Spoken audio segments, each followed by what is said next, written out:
Good day. This is Richard Lowe with Author Talks. I'm the writing king. I'm a ghostwriter, a book coach, and a LinkedIn branding expert. If you need help in any of those areas, contact me. Today we're interviewing Carolyn Deck.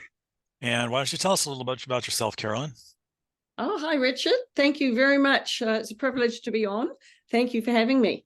Well, as you can tell, from a little bit further south than Miami.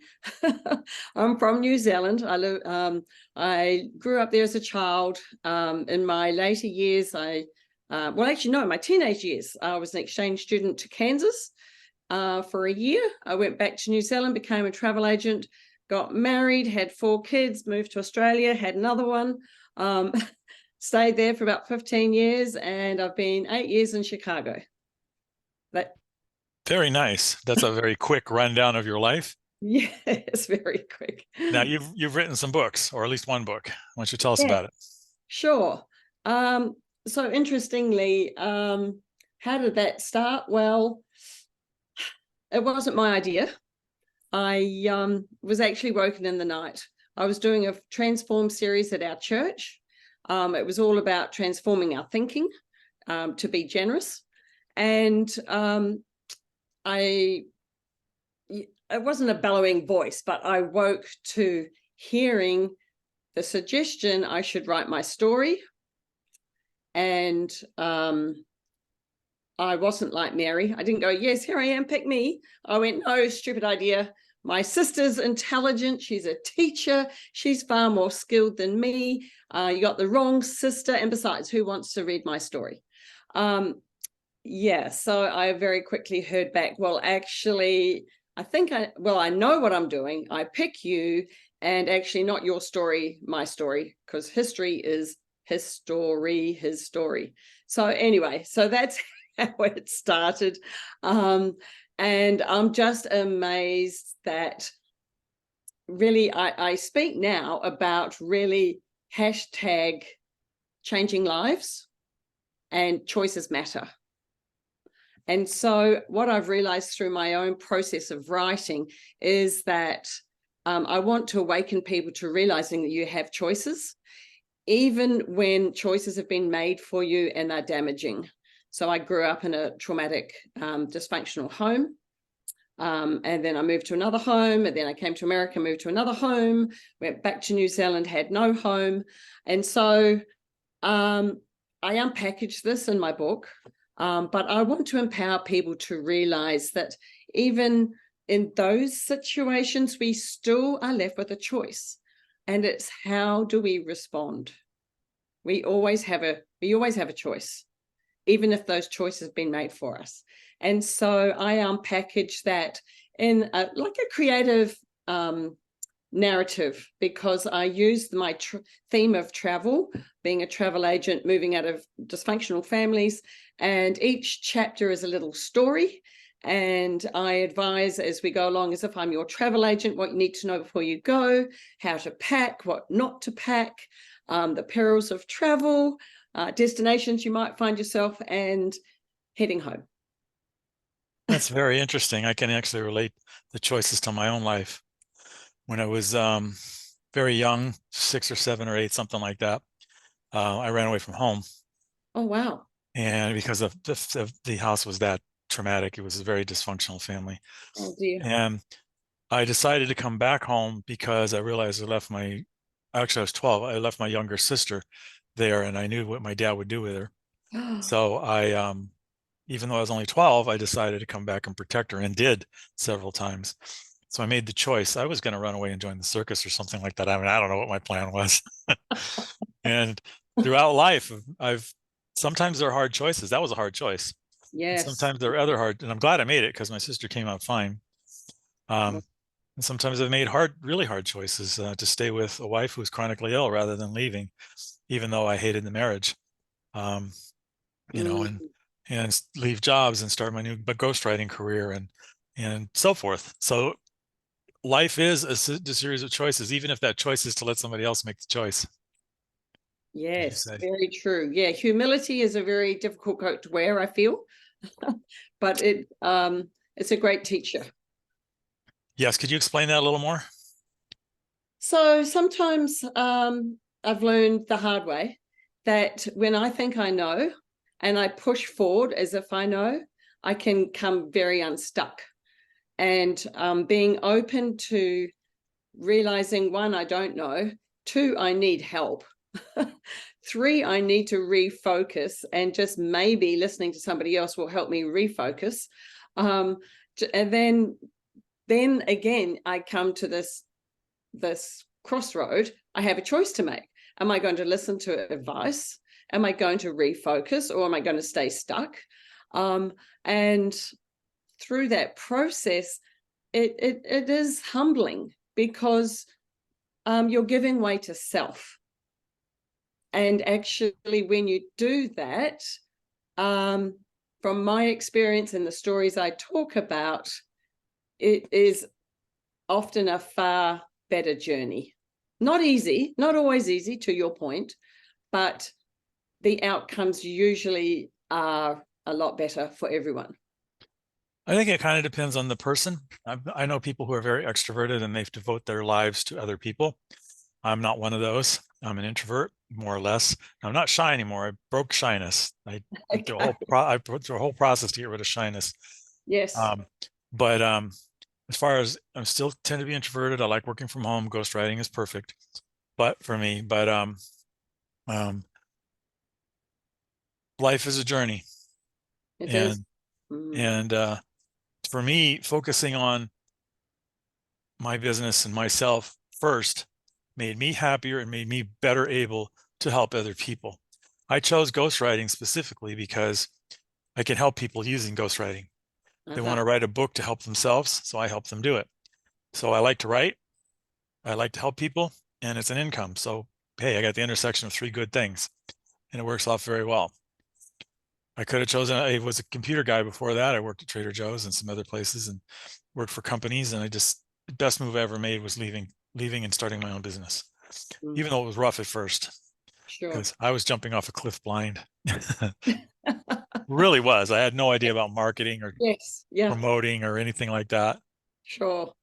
Being an introvert, I tended not to do marketing. I tended not to do networking.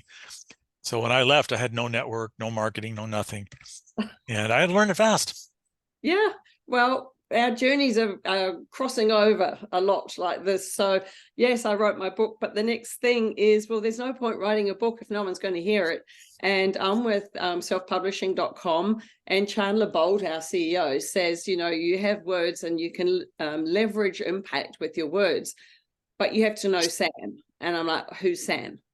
Well, Sam is sales and marketing. And I'm like, I don't want to know Sam.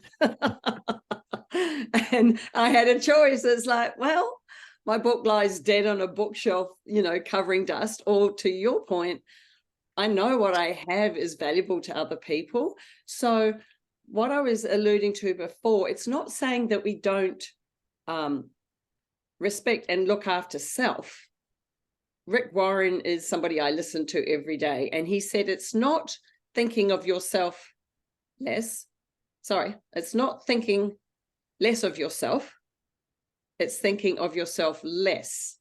And so part of my journey in writing, which was incredible, and you may get this, I did 60,000 word writer's vomit, excuse the expression, but I had a lot of healing, actually. I had to process and do. And through dumping 60,000 words, I got to walk through a lot of that grief. And I talk about it in a chapter where I was in France, and I was at Leonardo da Vinci's last resting place, and it's magnificent, in Ambrose, a little village in the Loire Valley. And I can't quote him exactly because I'm not good at that, but basically he's saying and encouraging us to go back into those dark chasms of our life, know our story, but face them. And just when we shine shafts of light in there, wow, there is growth. There is real growth there. And that's what I did. I took the courage to do that. And then I condensed it all down. I didn't publish while I was bleeding. I processed it and then cut it down to something like 32,000 words. And yes, so I really worked through that process. And when I did a launch the other day, a lady said to me, her biggest takeaway was encourage people to know their story, to live into the story and see and sift through it. It's like looking down a kaleidoscope, all these broken shafts that hurt and are colorful and they just don't seem to be in any sort of place. But as you keep looking down, through that, actually they fall into a beautiful place, and now they're a thing of beauty. And that's kind of what I had to do with my life. And so that's where I come from, that yes, we need to know ourselves well, we need to heal. And if we don't, we're stuck there, and it's hard to help others when we're still stuck. So yes, that's kind of where I'm up to now. And thanks to Rita, she gave me this hoodie. I wear this all the time because yes, I have words of hope and encouragement, and that's what I want to do from here on in. That's very cool. That's very cool. Yeah, I can relate. When my wife passed away, I was in a bad place in life. Grief. I was super, super introverted because I had a hard job, and then the wife was chronically ill for 8 years, so I had to do her like her IVs, that kind of ill. Wow. So when she passed away, I was left with the choice. Okay, what do I do now? I'm feeling all this grief. I'm super introverted. I can't talk to anybody. I decided to fix that. The shyness, especially, because shyness is not an advantage. Introversion is fine, but shyness is not being able to talk to people is not an advantage. So I picked up the camera and started photographing first national parks, and all of them in Southern California, and then all of them in the Southwest US. And then I moved on to Renaissance fairs and things like that. And then I ran into belly dancers, and interestingly, because they're at the fairs. Yes. And they became friends with me because they liked my photos. They put me in the front row center, and one of them introduced me to so many belly dancers that by the time I stopped doing it after 8 years, I had done 1,200 photo shoots of them, plus 300 or 400 photo shoots in the Renaissance fairs, plus private shoots, plus weddings, plus WWE. I met the Undertaker. By this time, the shyness was gone. I didn't need to use the camera to talk to people anymore. The dancers, I didn't charge them for it, so they gave me a birthday party every year where I had 100 to 200 dancers come and dance for me. It was very, very interesting to me, being super shy and super introverted, and suddenly having all these dancers all around. Oh, wow. And all wanting me to go to their shows and talking to me. And I was like, I don't know what to do here. Oh my goodness But gracious. I figured it out. And then one day I just decided, I'm kind of done with that, and done with the job and so forth, and became a ghostwriter and moved to Florida. That was a whole chore on its own, but it's been a journey, getting out of my own head and into the world. And even now, because I'm a ghostwriter and sit at home, it's very introverting because I don't leave the house very much because I'm writing all day, and on Zoom all day, and that's not the same as being with somebody else. I feel it. Somebody asked me when I did my launch the other day, what's the worst and the best of having written a book? And I love people. I was a travel agent. I traveled the world. I love meeting people. I love hearing people's stories. And for me, that was the hardest, sitting at my desk and saying no to all these invitations to friends. Oh, come do this, do that. And I'm such a terrible student. That's why I said, got the wrong person. My imposter syndrome kicked in real quick right at the beginning. And so for me, that was the hardest, to be so isolated in not only writing, but in my head and in my thoughts and in that process. That was really difficult. But then again, I had a choice to make, and because I had no idea what I was doing, I joined various writing groups, and that really helped, and I felt connected. And I think that's always something that, that's how we're created. We're human beings, not human doings. And I really then felt connected. So that was really lovely. And who would have thought, this is crazy. I stepped out and I invested in myself. I went to a writers' conference in Texas, and I met a man called Eric Mills. And we were chatting after a long day of writing. He was telling me his story. I was telling him mine. And he said, well, some days, you just join the dots. It's kind of crazy, join the dots. Well, lo and behold, he is the founder of a non-for-profit called Faces with Names. And just to let you know, and your listeners, my entire proceeds are going to help these orphans and widows in Africa. And it was crazy how he had no idea, but I loved Africa as a little girl. I went as a travel agent. I loved these little faces that popped out of the Serengeti. And I'm like, oh my gosh, you got such joy and love. I can't even speak to you, but look at you. You're amazing. And then my daughter went years later and built homes for an orphanage, interestingly, in Malawi. And then I met Eric. And then I knew he'd joined my dots.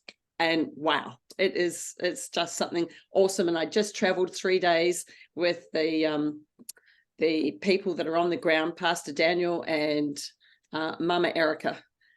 Who would have thought, from me saying yes to this? And I'm actually going to go with my daughter in February to Uganda and see and help. That's very interesting. Yeah, I've only been to Ensenada, out of the country. That's it. Okay. That was because I was the photographer on a belly dance cruise, 4 of them. And I never left the ship, so I really didn't go to a foreign country. I mean, I had 200 dancers on the ship. What am I going to? Yeah. It was one of the Carnival cruises. There were 5,000 people on there, and I hung out Oh my gosh. all the dancers and took photos and things. That was fun. Mm. Yeah, life is interesting. The choices you have through life, and the choices I sometimes find the choices I didn't make are as important as the choices I did make. Yes, I wrote that in my notes actually coming in. Do you realize that doing nothing is a choice? Yes, it is a choice. Yes.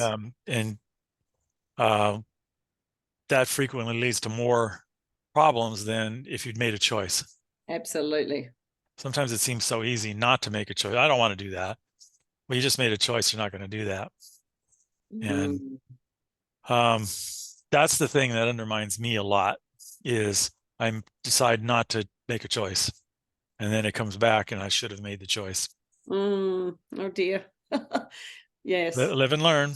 Yes. During COVID, I would listen to my husband's Teams meetings, and he runs a pretty big team. And I hear him say all the time, choices have consequences. And what he was driving at for his team was he kept trying to tell them, let's make doing business easy for our customer. So what's the choice we're going to make today and focus of our customer to make it easier for them to deal with us? And I love that. And I heard that over and over and over again. It's like, right, well, you're speaking to me. That's true. Yes. It's true. Yes. For customers, it needs to be customer focused. I mean, I love my customers. But one of the reasons why I left corporate was because I didn't want to deal with the corporate toxicity anymore. Okay. So I decided I'm not going to take toxic customers. And they come. They're there. And the one who wants the revenge memoir is the ones that I refuse right away. You know what I mean by revenge memoir? Yes, absolutely. I do. Yeah, the married person who wants to get revenge on the ex-wife or ex-husband. I'm not getting near that. No, good choice. Not only is it very upsetting, but it's slander bait. You're going to get sued. Oh, If yes. they get sued, they're going to sue me. So nope. I turned down one for a mafia informant, a confidential mafia informant, who wanted to expose the police and the mafia people. And I was like, I kind of like being alive. It's not worth that much money for me to die. And Yes. he wanted me to do it. And I said, no, I'm not going to do it. Right. Interesting you raised that. You mentioned resentment. I was listening to another podcast today. And interestingly, I touch on this as well, that we have choice as to how we fill our minds and what we listen to and who we listen to. And some of those tools that I offer is to help us get out of our own minds. And because it's travel themed, I call it, you need to be the air traffic controller of your mind. Don't let it land, send it off. Like, don't do that. But interestingly, this podcast, well, not podcast, this turning point I was listening to this morning said resentment, fear, sorrow, envy, anger, hatred actually manifest in the human body.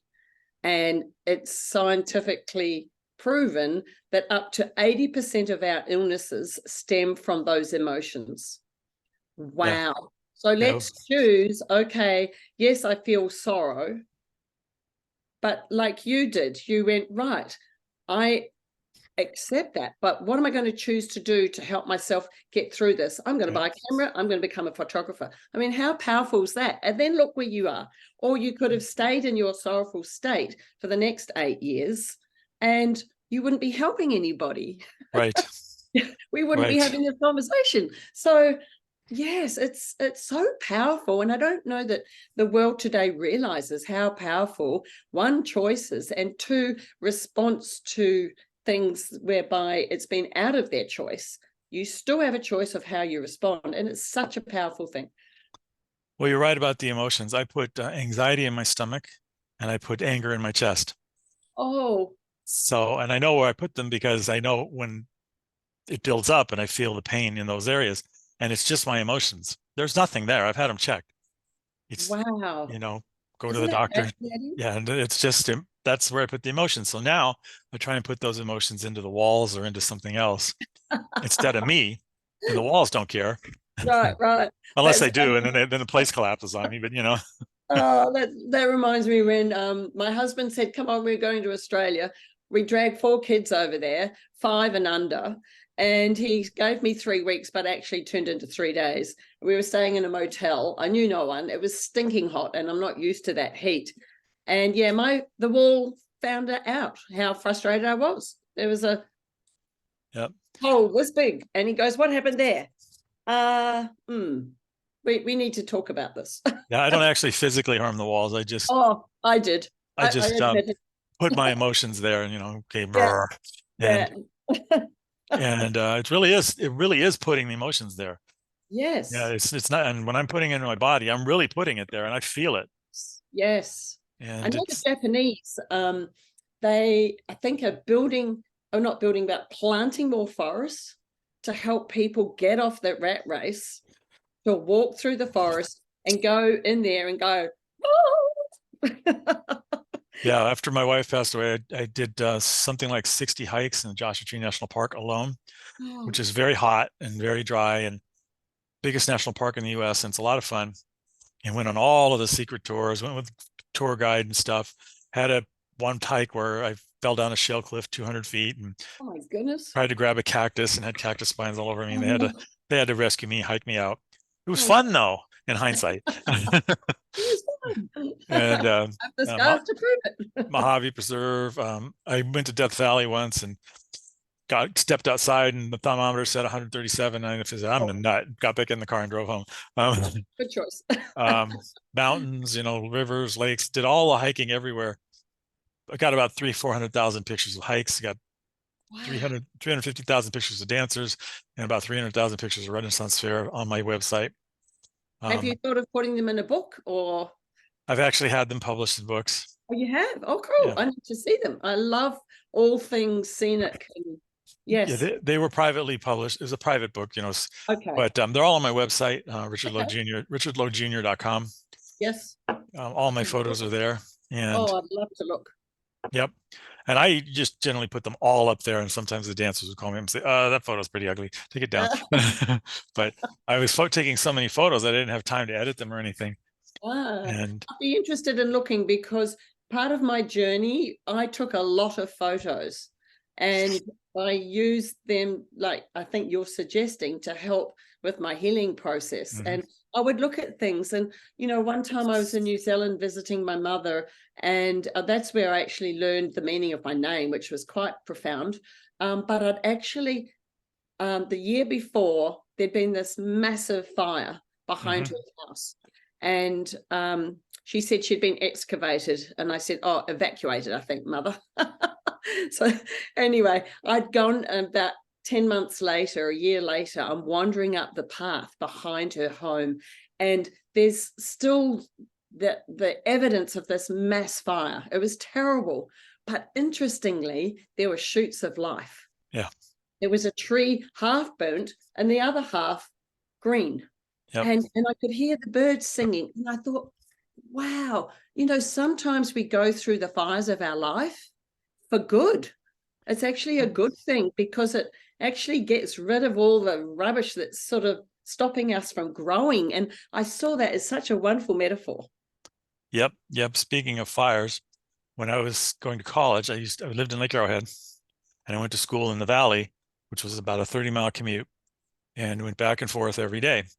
And one day I'm driving down the mountain, and I look to my right, it's forest fire. I look to my left, the forest fire. I Oh, look to my front, it's forest fire. I look behind me, it's forest fire. I realized I was dead. It's like, there's no way out of this. This was one of the biggest fires in Southern wow. California history. Knock on my door, and it was a fireman. And he says, let me in the car. So I did. And he said, drive.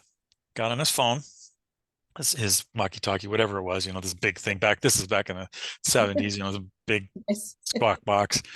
And he said, okay, now water drop right on top of us Wow. from a helicopter. And it's like, okay, Oh my goodness. scared the hell out of me. I was like, what, Oh, 20 years old, 19, 20. right. And that's when I decided to move off the mountain. Okay. Right. And I moved down, I got a new job, moved down to Orange County. Home life with the parents was becoming intolerable. It was time, I had to go.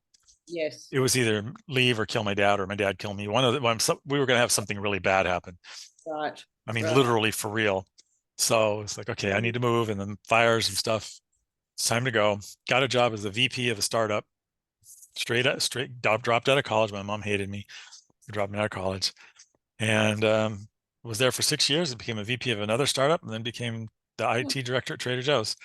And now I'm a famous ghost. Well, ghostwriters are never famous, most of them, but I'm a Yes. well-known, well-wanted ghostwriter.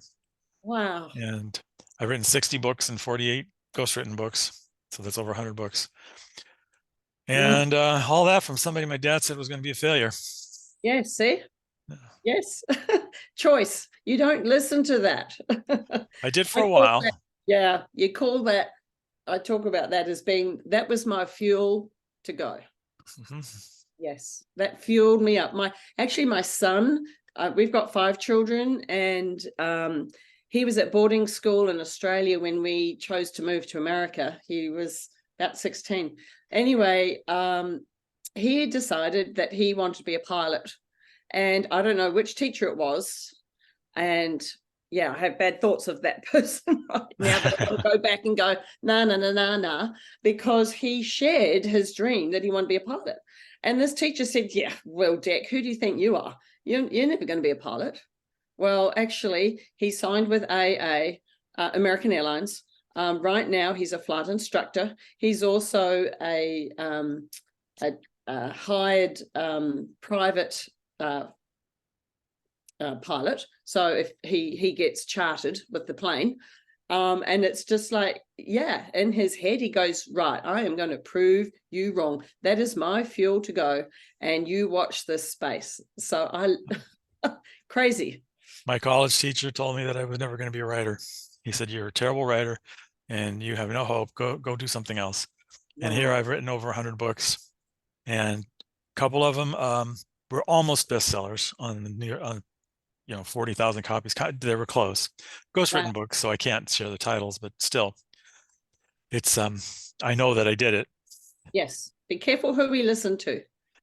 I listened to him for way too long, Yeah. and it didn't become a writer until my 50s. I know you knew that I was like in my 30s, but I'm really a little older than that. Me too. Sorry about that. I'm much older than I look.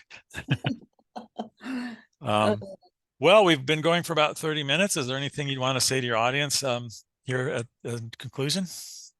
conclusion, yes, we have choices, and how you respond matters.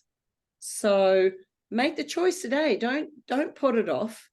To my friend's comment, know your story and use that because it's valuable, and you just may find some amazing nuggets back in the ashes of your past that have hurt, that will actually again help you fly like the eagle.